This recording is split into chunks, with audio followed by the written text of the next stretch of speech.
Welcome to another new blog. Vijayawada నుండి Ladakh trip లో ఇప్పుడు మనం డే 35 లో అయితే ఉన్నాం కదా.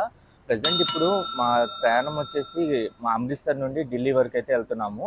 ఇప్పుడే ఢిల్లీకి అయితే స్టార్ట్ అయ్యారు కదా. వెళ్ళే దారిలో అయితే ఈ అమృత్సర్ గేట్ అయితే వచ్చింది. గేట్ అయితే చాలా popular.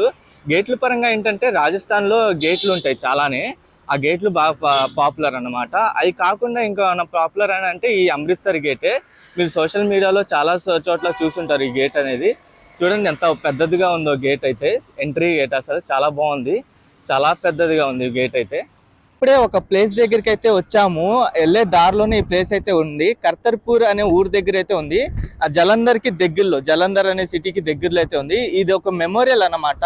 Freedom fight, independence day freedom fight లో ఎవరైతే పంజాబ్ వాళ్ళు చనిపోయారు కదా, ఆ పంజాబ్ వాళ్ళకు గుర్తుగా అయితే ఈ మెమోరియల్ అయితే కట్టారు. మెమోరియల్ ప్లస్ మ్యూజియం ఇది. దీని టైమింగ్ వచ్చేసి మార్నింగ్ 10 to ఈవినింగ్ 6 వరకు ఎవ్రీడే అయితే ఉండిద్ది. ప్రెసెంట్ అయితే టైం 8:30 అవుతుంది. ఇది అయితే ఓపెన్ అవ్వలేదు. నేను చూద్దామని వచ్చాను కానీ టైమింగ్ అయితే లేదు. దీని టికెట్ ప్రైస్ వచ్చేసి 100 రూపీస్ ఎంట్రీ ఫీ. దాదాపు ఇది వచ్చేసి 25 ఎకరాల్లో ఈ మెమోరియల్ అయితే కట్టారు. 300 కోట్లు ఖర్చు చేశారు ఈ మెమోరియల్ కట్టడానికి.